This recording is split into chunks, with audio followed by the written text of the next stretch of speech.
हरे कृष्णा। आप सब भक्तों का हार्दिक स्वागत। मैं गला थोड़ा बैठा हुआ है। इस बार पर किया था पंचकुला में शनिवार को चंडीगढ़ में, तो गला थोड़ा बैठ गया। ओम नमो भगवते वासुदेवाय। ओम नमो भगवते वासुदेवाय। ओम नमो भगवते वासुदेवाय। ओम नमो भगवते वासुदेवाय। ओम नमो भगवते वासुदेवाय। ओम नमो भगवते वासुदेवाय। ओम ज्ञानानन्दमय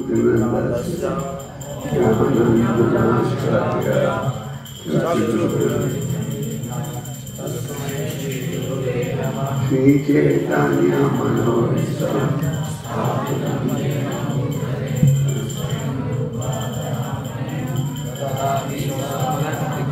जय श्री कृष्ण चैतन्य प्रभु नित्यानंद।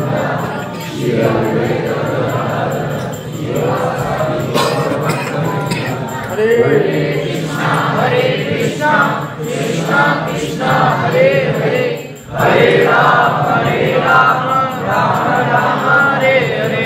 हरे कृष्ण। समाज में दो प्रकार के ज्ञान होते हैं, एक है आध्यात्मिक ज्ञान, दूसरा है भौतिक ज्ञान। अनेक पाठशाला महाविद्यालय हैं भारत में और सारे विश्व में। तो इन स्थानों में आपको भौतिक ज्ञान की शिक्षा दी जा रही है। भौतिक ज्ञान का लक्षण क्या है? वो ज्ञान जिसके द्वारा आप शरीर के सुख को संतुष्ट करने का प्रयास करते हो, और ये अनुभव है कि चाहे आप कितना भी प्रयास कर लो, आप इंद्रियों को संतृप्त कर सकते हो, नहीं कर सकते। तो भौतिक ज्ञान हर समस्या का हल नहीं कर सकता, और चाहे आप कितने प्रयास करो, अंत में यह अनुभव होगा निराश है, बेचैन है, तनाव से भरे हुए हैं, चिंता में है। सच है ये झूठ? और ये सबका अनुभव है। ये बुद्धिमान लोग हैं, वो देखते हैं कि चाहे आप कितना भी प्रयास करो, भौतिक ज्ञान के सहयोग से आप असली शांति या आनंद नहीं प्राप्त कर सकते। इसकी तुलना में है आध्यात्मिक ज्ञान। आध्यात्मिक ज्ञान में किसी प्रकार की कमी नहीं, किसी प्रकार की अपूर्णता नहीं। ठीक है आप बताओ।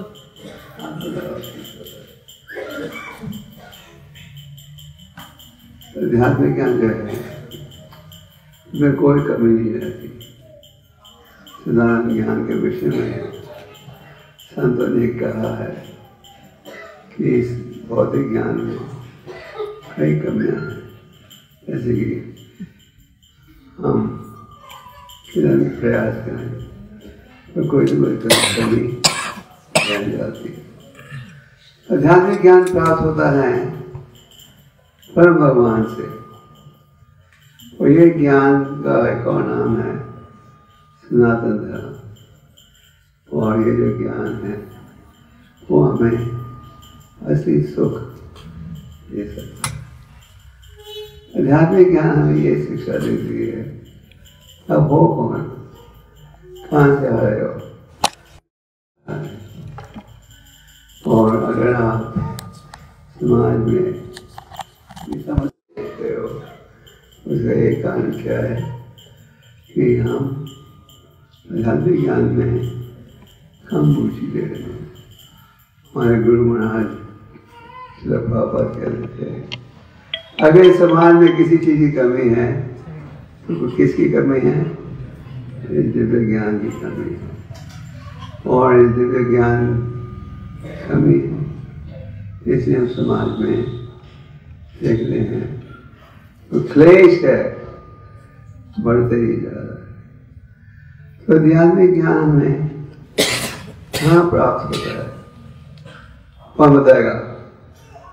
वैदिक साहित्य में। वैदिक साहित्य में जो ज्ञान है, इस ज्ञान में कोई अपूर्णता नहीं, कोई दोष नहीं, और ये जो ज्ञान है वो है असली ज्ञान। जिस प्रकार सूर्य की रोशनी से अंधेरापन दूर हो जाता है, उसी प्रकार आध्यात्मिक ज्ञान के द्वारा हमारी अज्ञानता दूर हो जाती है। हम अक्सर एक मंत्र का उच्चारण करते हैं, ओम ज्ञातिवृदस्य ज्ञानं ज्ञानशलाकया चक्षुर्मलिनं।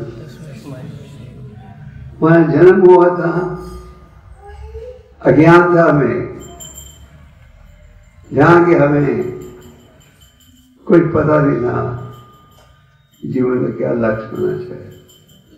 तो गुरु साधु के सहयोग से हमें ज्ञान प्राप्त हुआ है, हमारा अंधेरा अपना दूर हो गया। एक समय श्रील प्रभुपाद अमेरिका के प्रसिद्ध महाविद्यालय में प्रवचन दे रहे थे, और प्रभुपाद ने उनसे पूछा, आपके इतने प्रसिद्ध महाविद्यालय में ऐसा कोई अंग है जो कि आपको ये शिक्षा देता है कि मृत्यु के बाद व्यक्ति खाना खाता है? तो कोई उत्तर नहीं दे पाया। ये है ज्ञान का और ज्ञान का प्रभाव। तो आध्यात्मिक ज्ञान के द्वारा अब हर प्रश्न का उत्तर आप कर सकते हो। उदाहरण के लिए भगवद गीता। भगवद गीता में वैदिक ज्ञान का सार प्राप्त होता है, और वैदिक ज्ञान की रचना किसने की थी? किसने?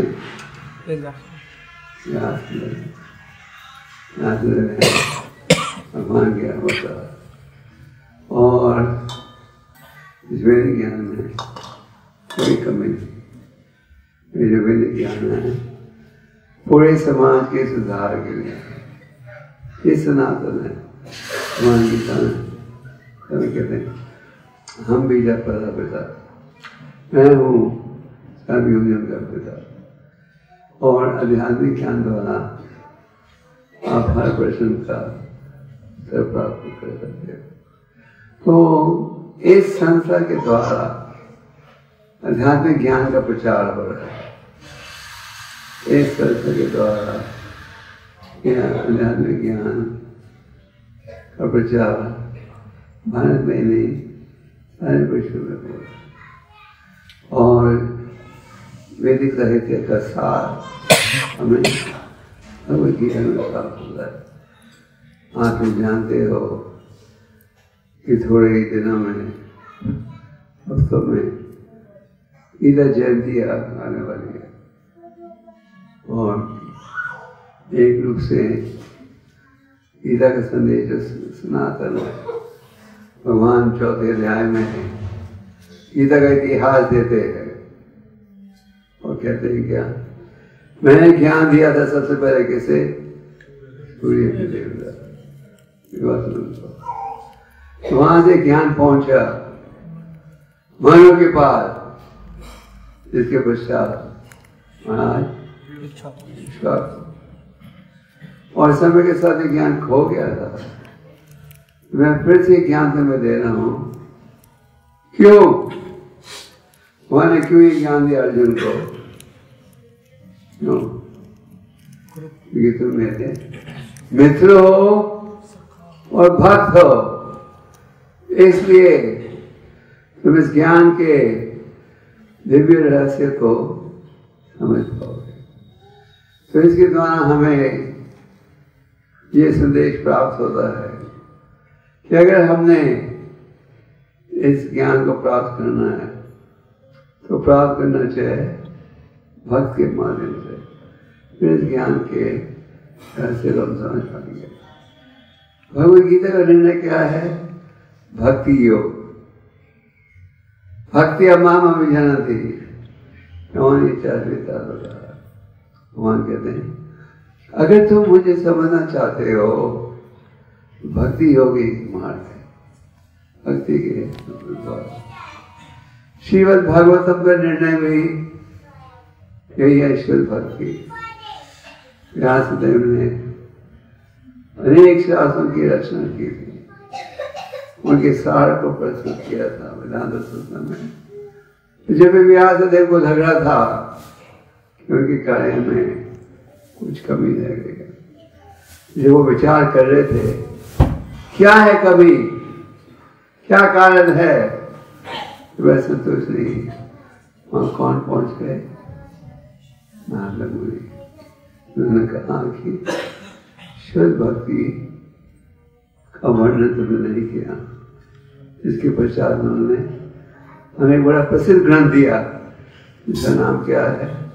श्रीमद् भागवतम, जिसमें 12 स्कंद हैं, 18,000 श्लोक हैं और जिनके द्वारा आपको शुद्ध भक्ति का संदेश प्राप्त होता है। और इसमें के केंद्र में रोज सुबह भागवत का ध्यान शाम को भी करें। तो ये जो ज्ञान है पूरे मानव समाज के लिए है। उदाहरण के लिए भागवत गीता, भागवतम, अनेक ग्रंथ प्रभुपाद जी ने लगभग 80 ग्रंथों का अनुवाद किया है अंग्रेजी भाषा में, जिनका आगे अनुवाद लगभग हर प्रसिद्ध भाषा में हो गया और लोग सारे विश्व में पढ़ रहे हैं क्योंकि यहाँ हर पर्यटन को प्राप्त होता है। तो हमें इस आध्यात्मिक ज्ञान को आवश्यक ही अनुकूल करना चाहिए। और अगर आध्यात्मिक ज्ञान को पढ़ेंगे तो फिर ज्ञानता हमारी दूर होगी। उदाहरण के लिए भगवद गीता में अनेक महत्वपूर्ण विषयों की चर्चा की जाती है। सबसे पहले गीता में ये स्थापित किया जा रहा है कि परम भगवान है कौन, और इस विषय में क्या कहा गया है? ईश्वर परम कृष्ण सच्चिदानंद विग्रह अनादि आदि गोविंद सर्वकारण। अनेक ईश्वर है, एक ही परमेश्वर है। गीता के हर श्लोक के साथ क्या लिखा है? श्री भगवान उवाचा, परम भगवान बोल रहे हैं, कोई साधारण व्यक्ति नहीं बोल रहा, परम भगवान बोल रहे हैं। क्या? वैसे तो देखा जाए अर्जुन भगवान के सनातन साथी हैं। आप भगवद गीता में देखते हो अर्जुन ने भगवान से कहा मुझे ये नहीं समझ आ रहा कि मेरा क्या कर्तव्य होगा, शिक्षा दीजिए। परीक्षित महाराज जब माता के घर में थे तो भगवान ने उनकी सुरक्षा की, और जब उन्हें सूचना प्राप्त हुई इस 7 दिन के पश्चात वहां अंत आ जा, परीक्षित महाराज ने उस समय के उपस्थित संतों को निमंत्रण दिया। लगता है कि उस समय आपके SMS से भी ज्यादा अच्छी कोई सुविधा थी कि परीक्षित महाराज ने निमंत्रण दिया तो घंटों में पूरे पृथ्वी के संत वहां पहुंच गए। तो सबसे उन्होंने क्या प्रश्न पूछा? जिस व्यक्ति का अंत आने वाला है तो क्या करना चाहिए? इसके उत्तर में श्री गोस्वामी ने कहा कि आपको कृष्ण संबंधित शिक्षा प्राप्त करनी चाहिए। तो भगवद गीता में आप देखते हो कि बड़े स्पष्ट रूप से स्थापित किया जाता है कि परम भगवान कौन है। और अर्जुन ने कहा, रीता आदा आशा सब स्वीकार करते हैं कि आप वो परम भगवान। हम भारत में कई बार चर्चा करते सोचते हैं कई लोग सब हमारे की है, जिस पर मार्ग पर चलना है। पर गीता भगवत वैदिक शास्त्र में स्थापित किया जाता है एक परम भगवान है और अनेक देवता। आगे भगवद गीता द्वारा हमें ये शिक्षा मिलता है कि मन किया आपके स्वरूप के विषय में हम हैं कौन। अज्ञानता के प्रभाव में हम सोचते हैं कि शरीर ही हमारा असली स्वरूप है। हम शरीर को सजाने का प्रयास करते हैं और ये सोचते हैं शरीर सुख ही असली सुख है। दूसरे अध्याय में और भक्ति ठाकुर क्योंकि महान संत है तो कहते हैं कि पूरी गीता में जो दूसरा अध्याय है ये सबसे महत्वपूर्ण है। क्यों? कौन बताएगा? गीता का सार बताएंगे उसमें। आपको आत्मा का ज्ञान प्राप्त होता है और आत्मा के विषय में क्या कहते हैं? न जाते मृते आगता, न तो जन्म होता है न ही मृत्यु होती। और हमारे वैदिक शास्त्र में आत्मा का माप क्या है? अगर बाल के कोयले को लेकर टिप दिए 1000 भागों में बांटो, फिर आगे 1 लेकर फिर को लेकर फिर से 1000 भागों में बांटो, वो है ये आत्मा का। भगवान कहते हैं आत्मा सनातन है, न जन्म लेती है न ही मृत्यु।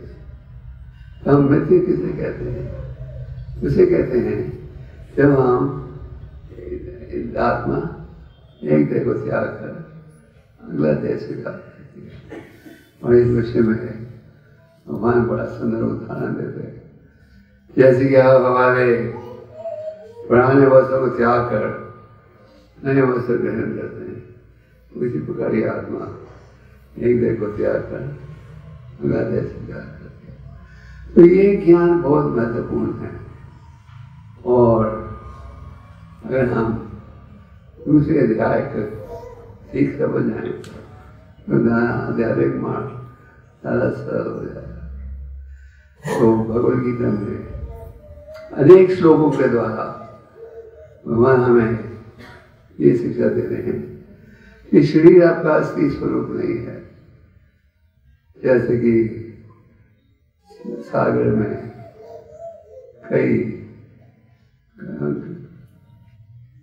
फल कई स्ट्रॉज तैरते हैं, इकट्ठा होते हैं, पेट जुदा हो जाते हैं।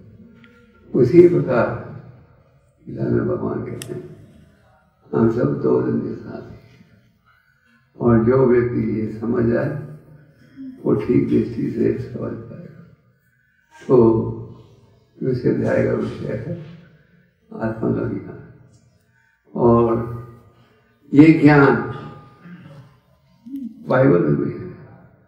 बाइबल में भी कहा गया है What should I do to gain the whole world and suffer the loss of the eternal soul? हम सारे विश्व के धर्म को प्राप्त कर लोगे अगर तुमने आत्मा को भूल गया, क्या प्राप्त किया? रूपा सनातन गोस्वामी आज से 500 साल पूर्व एक बड़े प्रसिद्ध मुसलमान राजा, उसका नाम था नवाब हुसैन शाह, के राज्य का शासन कर रहा। आज से 500 साल पूर्व ये राज्य था, बंगाल था, उसे सबसे धनी माना जाता था। उनकी रुचि नहीं थी इस कार्य में। उनकी रुचि थी भगवान के शरणागत होने की, चैतन्य महाप्रभु के साथ प्रचार करने की।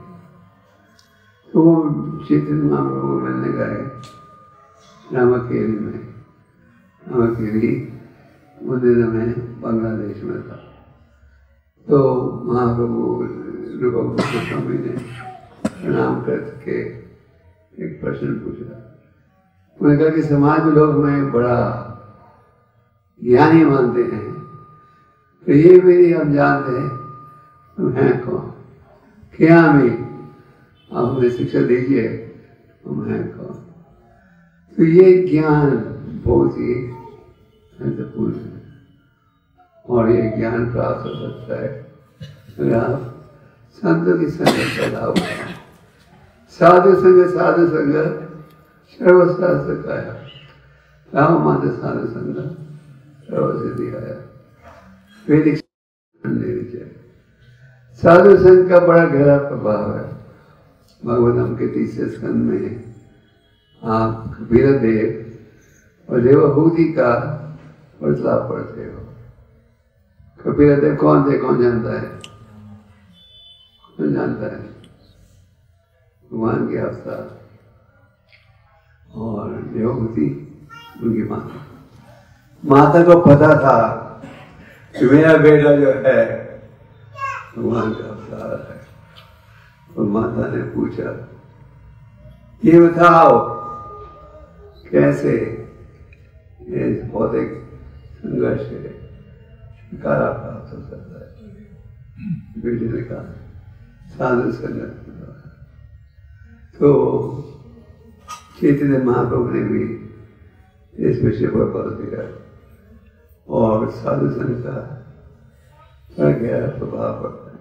अगर हमें ध्यान विज्ञान चाहिए तो साधु संघ के द्वारा प्राप्त हो सकता है।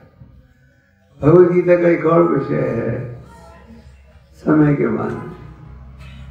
समय जो है भगवान का प्रतिनिधि है और समय क्या करता है?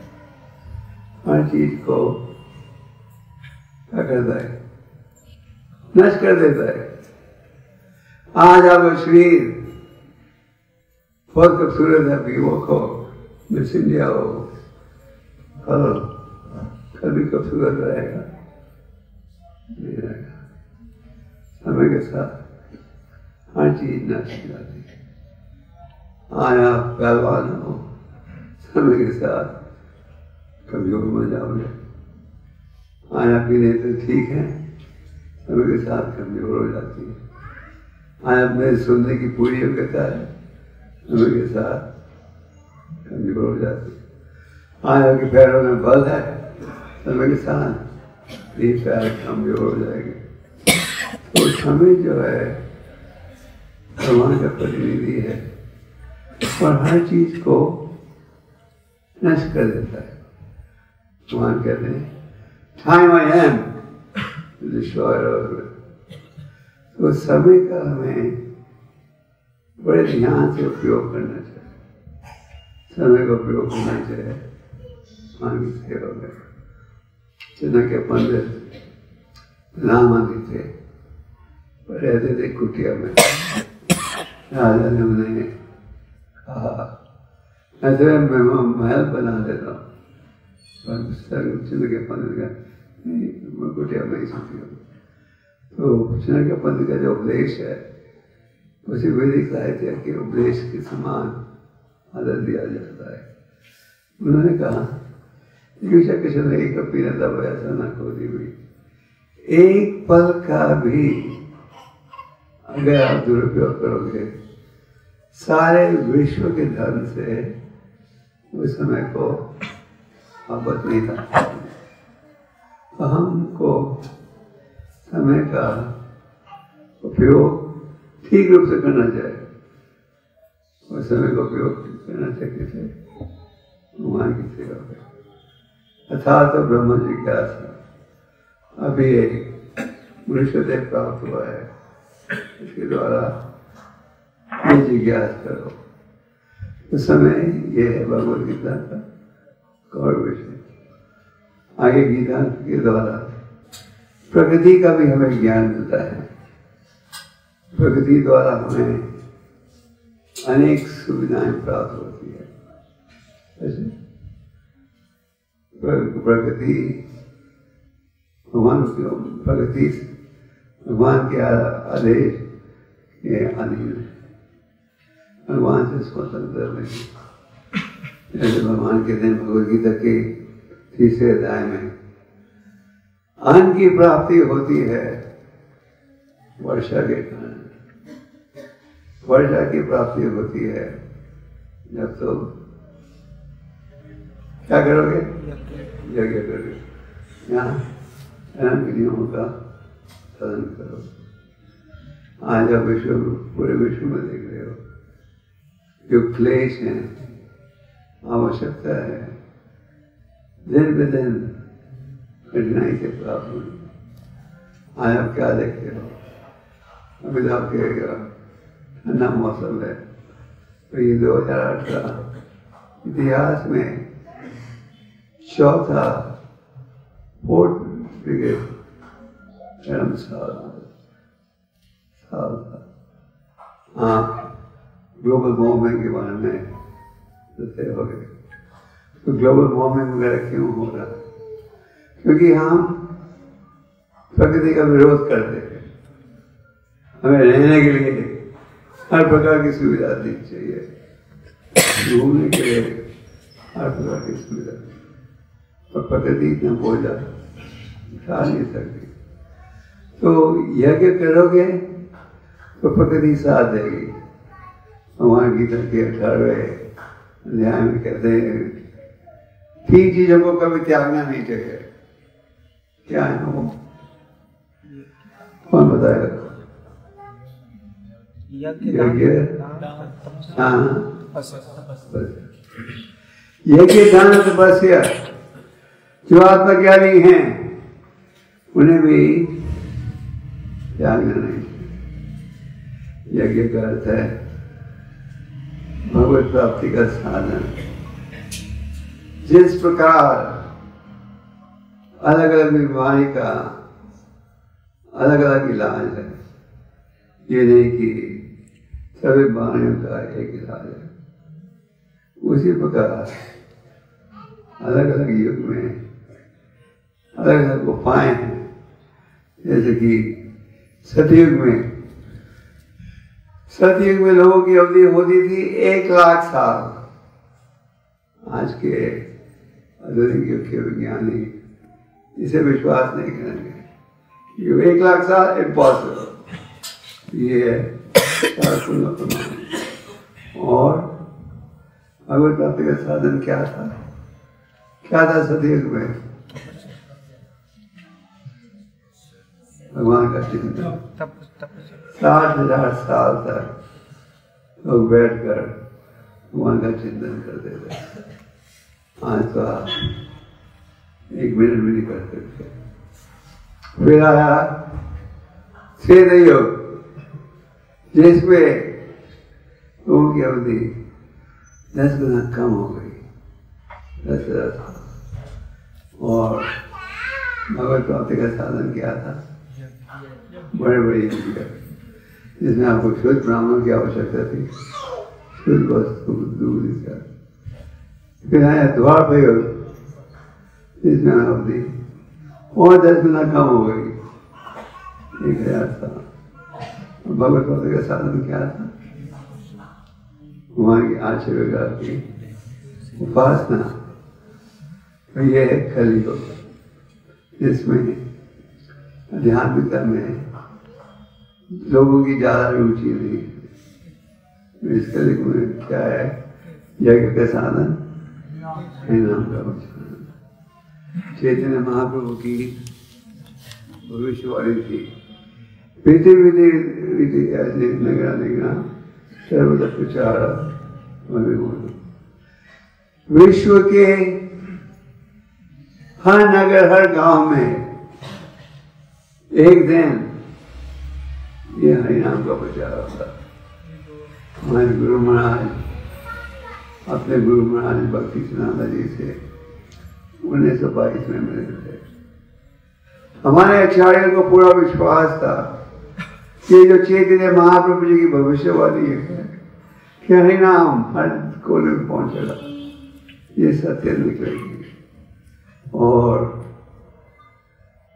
भक्ति सिद्धांत सरस्वती ठाकुर जो कि महान आचार्य थे, उन्होंने कई सन्यासियों को भी भेजा था विदेश में कृष्ण भक्ति का प्रचार करने के लिए, पर वो असफल थे। 1922 में श्रील प्रभुपाद के एक मित्र थे जिन्होंने प्रभुपाद से कहा, यहाँ खास संत है, मैं चाहता हूँ कि तुम मुझसे मिलो। प्रभुपाद ने कहा, मैं तो अनेक संतों को मिल चुका हूँ, उनसे प्रभावित नहीं हूँ। उन्होंने कहा, नहीं, ये खास संत है।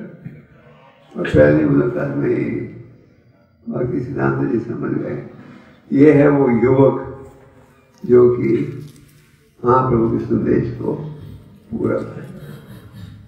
और पापा जी ने 40 साल तक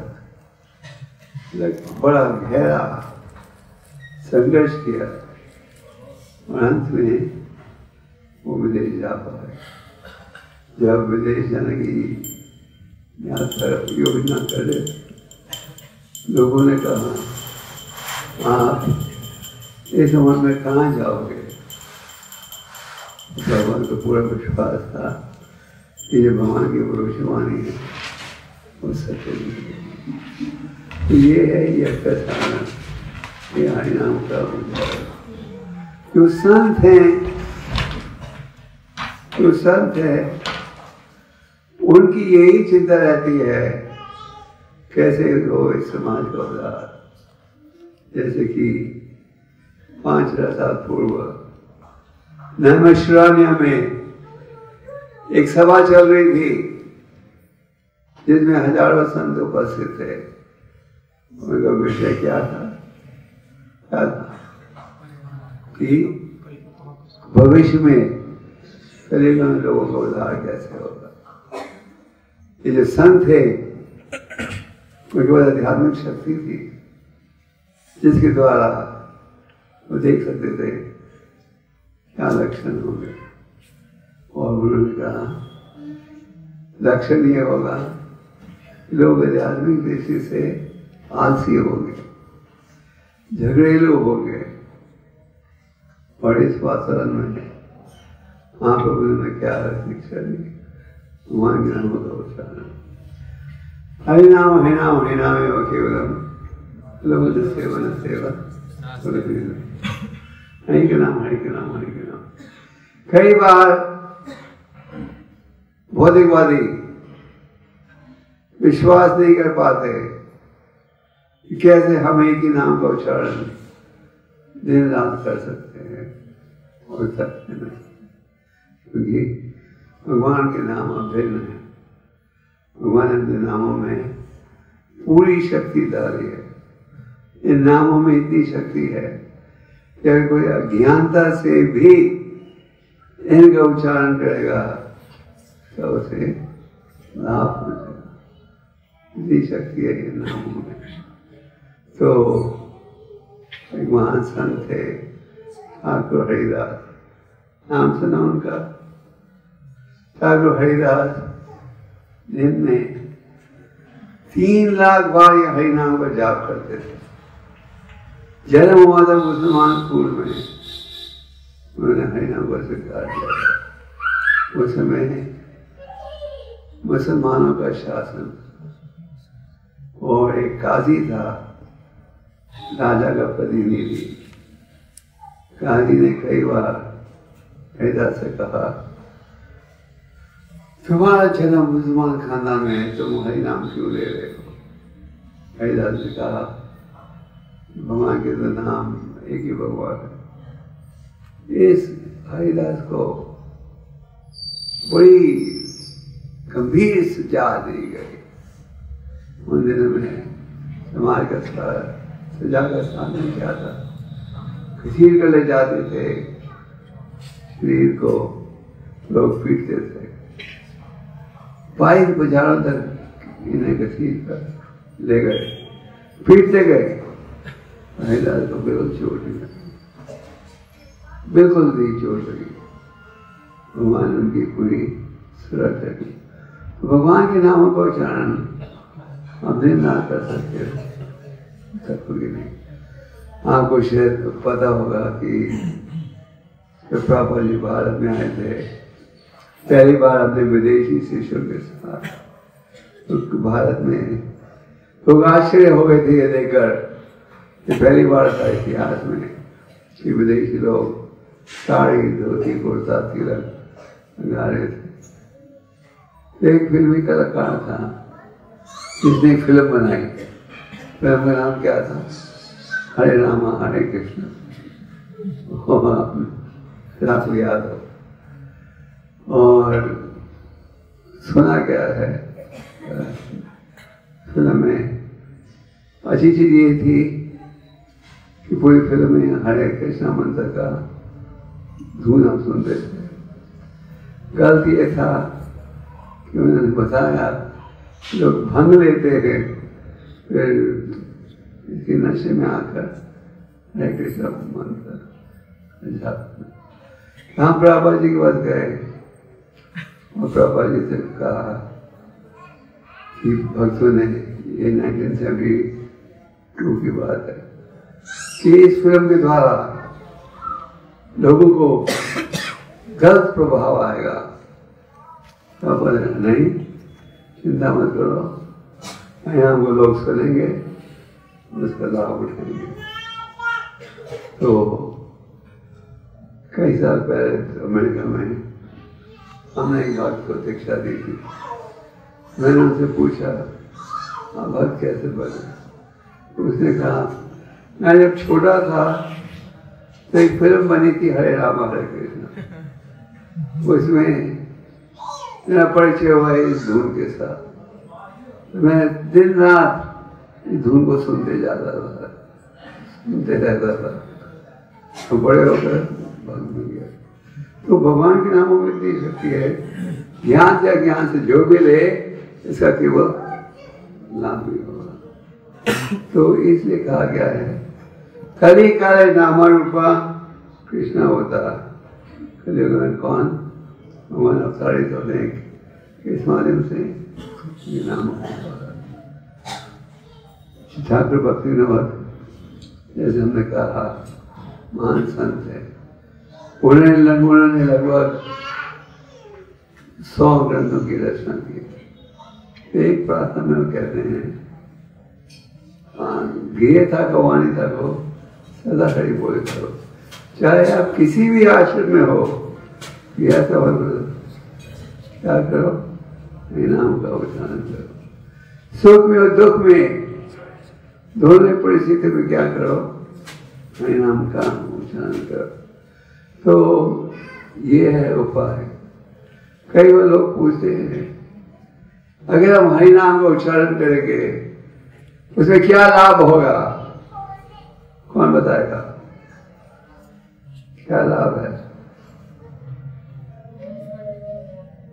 हाँ, भगवत धाम की प्राप्ति, भगवान की सेवा की प्राप्ति होगी।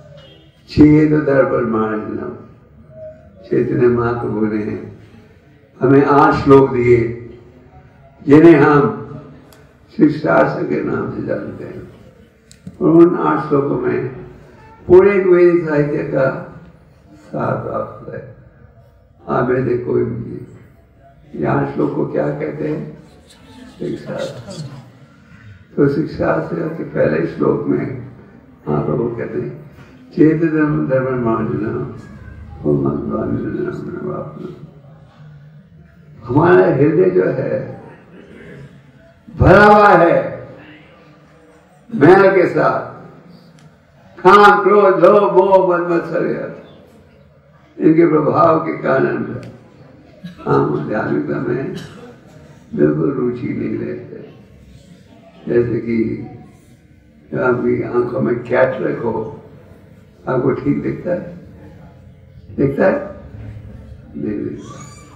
उसी जब बीमारी हो आपको प्रसाद का टेस्ट आता है। तो हमारे हृदय में काम, क्रोध, लोभ, मोह, धर्मश्रेय का बड़ा गहरा प्रभाव है। और इसे अगर दूर करना चाहें, ये उपाय। आज जैसे आप जानते हो, सारे विश्व में लोग हरि नाम का उच्चारण कर रहे हैं। उन देशों में जहाँ की किसी ने कभी कृष्ण नाम का नाम भी नहीं सुना था, आज हजारों की संख्या में वो हरि नाम का उच्चारण कर रहे हैं। ये जो हरि नाम है, ये पूरे मानव समाज को, और आगे आप वो कहते हैं आनंद बुद्धि वर्धनम, ये उच्चारण करने का एक और लाभ क्या है कि वो असली आनंद है वो बढ़ते जाता है। भौतिक आनंद शुरू में मीठा होता है, बाद में कड़वा। आध्यात्मिक आनंद शुरू में कड़वा होता है, बाद में मीठा बन जाता है। तो अगर हमें असली आनंद सोचे कि हरि नाम को हमें अपनाना चाहिए। तो भगवद गीता के 18वें अध्याय में भगवान पूरे गीता का सार देते हैं। दूसरे अध्याय में अर्जुन ने भगवान से कहा था, मुझे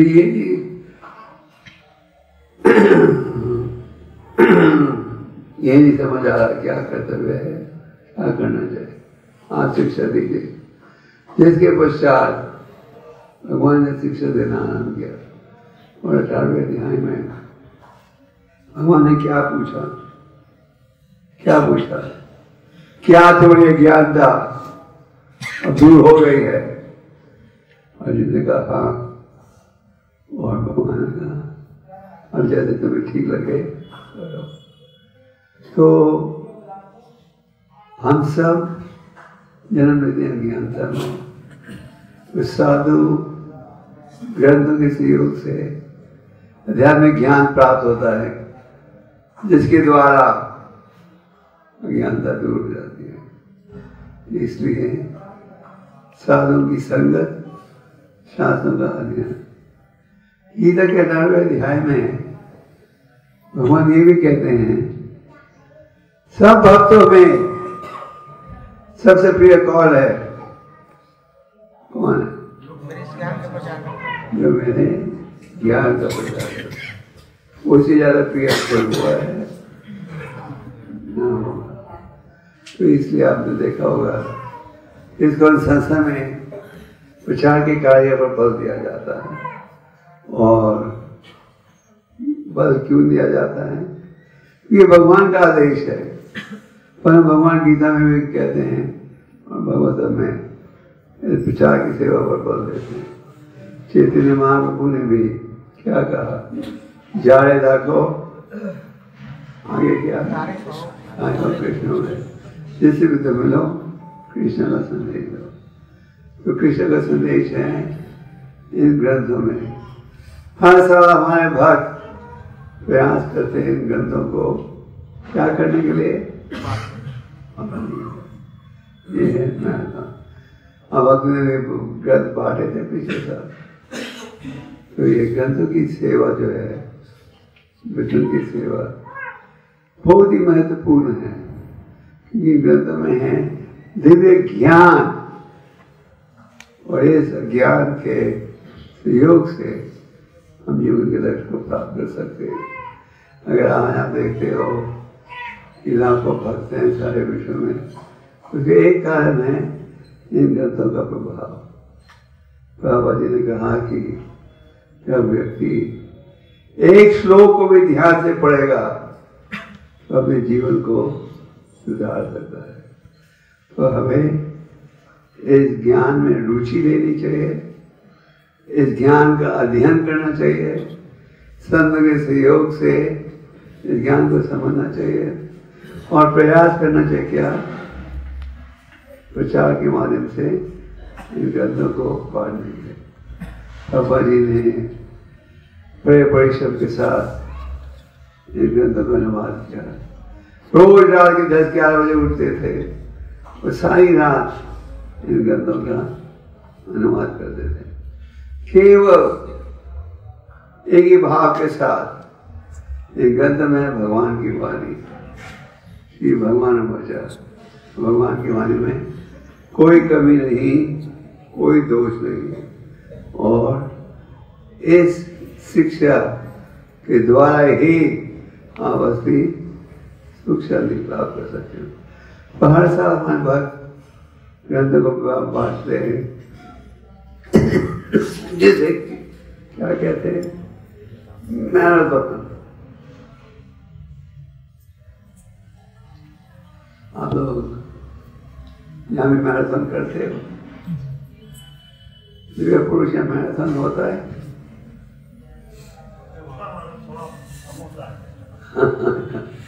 पिछले साल किया था।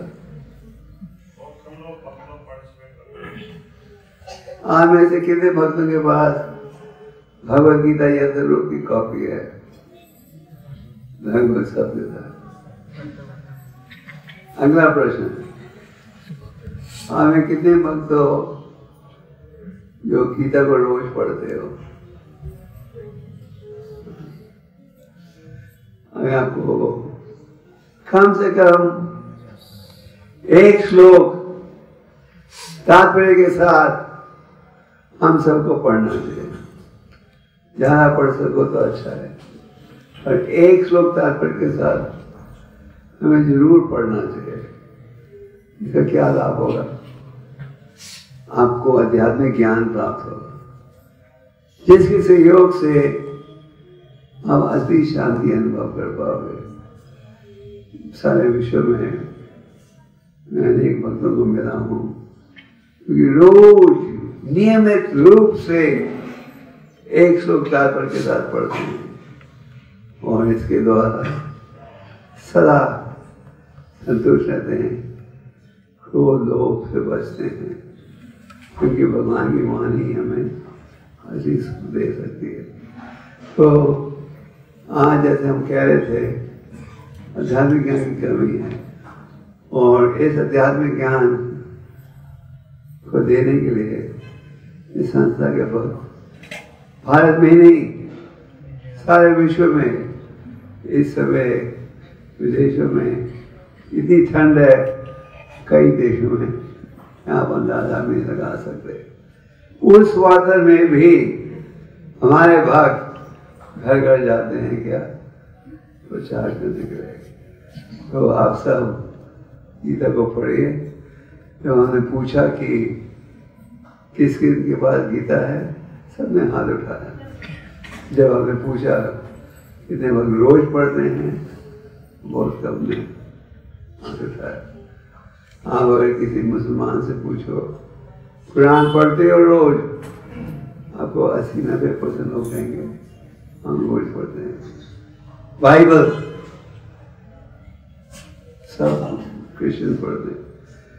हमारे गीता जयंती के उपलक्ष्य हमारे भक्त भारत में गीता कॉन्टेस्ट ऑर्गेनाइज करते हैं, जिसमें विद्यार्थी गीता पढ़ता है, परीक्षा में बैठता है, उसको इनाम दिया जाता है। तो 3 साल पहले एक मुसलमान लड़का ये गीता कॉन्टेस्ट जीत गया, हाँ, दक्षिण भारत में। हमारे वक्त ने उससे कहा कुछ संदेश दीजिए। उसने कहा जब मैं चर्च में जाता हूँ, मैं देखता हूँ कि हर क्रिश्चियन बाइबल को लेके आता है।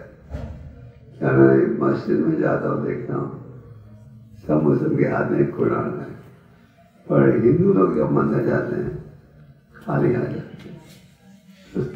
ऐसा लगता है कि उनका कोई प्रसिद्ध ग्रंथ नहीं है। तो हमें गीता को पढ़ना चाहिए, और क्या बांटना भी चाहिए। अब बांटोगे गीता ये सब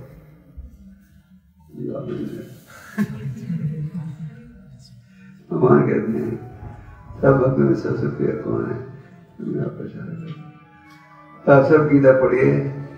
ये निर्णय कीजिएगा कि गीता का एक श्लोक कम से कम रोज सब पढ़ेंगे। आप तैयार हो इसके लिए? तो कितने भक्त तैयार हैं?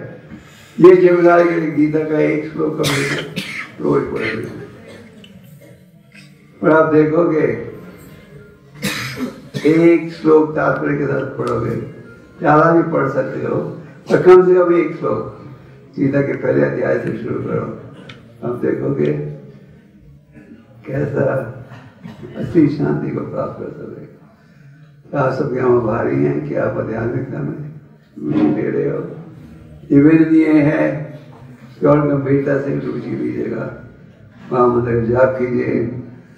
और चैतन्य महाप्रभु ने 5 विषयों पर बल दिया। साधु संग, जिसकी हम चर्चा कर रहे थे, और फिर हरिनाम। साधु संग में रहोगे, हरिनाम की महिमा के विषय में सुनोगे।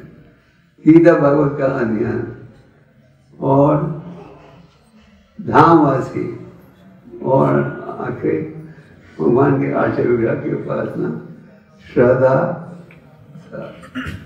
तो कृपा करके इस शिक्षा का लाभ उठाइए, अपने जीवन को सफल बनाइए।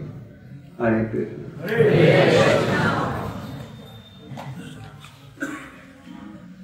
प्रश्न है किसके?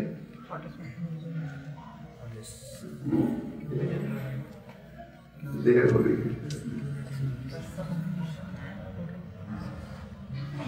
कोई प्रश्न? हरे कृष्ण। हरे कृष्ण प्रभु। हाँ, और प्रश्न कुछ माइक भी हरे बोल। गीता शॉप में नहीं है। ठीक है। Thank you for this beautiful lecture, Maharaj. Roji, my question is, Maharaj, my question is, आपने बताया था कि second chapter में कृष्णा ने बोला कि we are not this body, we are soul. पर इस बात को हम सिर्फ जानते हैं, इसे रियलाइज कैसे करेंगे? जानते हैं सिर्फ इस बात को। आपका प्रश्न है इसको रियलाइज कैसे करें? जिनके पास गीता पढ़ते रहो और कभी कोई ऐसी परिस्थिति आती है जिसमें कोई दुर्घटना बीतती है, आप निश्चित नहीं करो। दूसरे शब्द में जो बुद्धिमान व्यक्ति है, जीवित व्यक्ति मृत्यु के विषय में शोक करता है। वो जानता है कि अगर किसी ने शरीर त्यागा है तो उसका अर्थ है वो अगला देह प्राप्त होगा। वो निर्णय किया जाएगा कर्मों के द्वारा। तो हमें शोक बाद में करने के बजाय जब करना चाहिए जब वो जीवित है और समय का दुरुपयोग कर रहा है।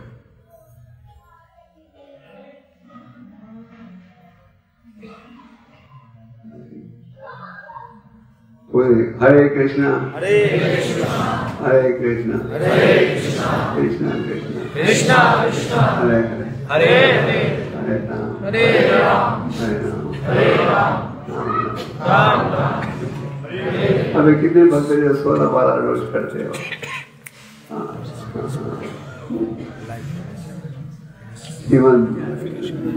उपदेश में ग्रंथ में कहा गया है भगवान के जो नाम हैं चीनी जैसे मीठे हैं। भगवान की जो लीलाएं है चीनी जैसे मीठे हैं। भगवान के जो गुण हैं वो भी मीठे हैं। पर हमारे जीव में अविद्या की बीमारी है।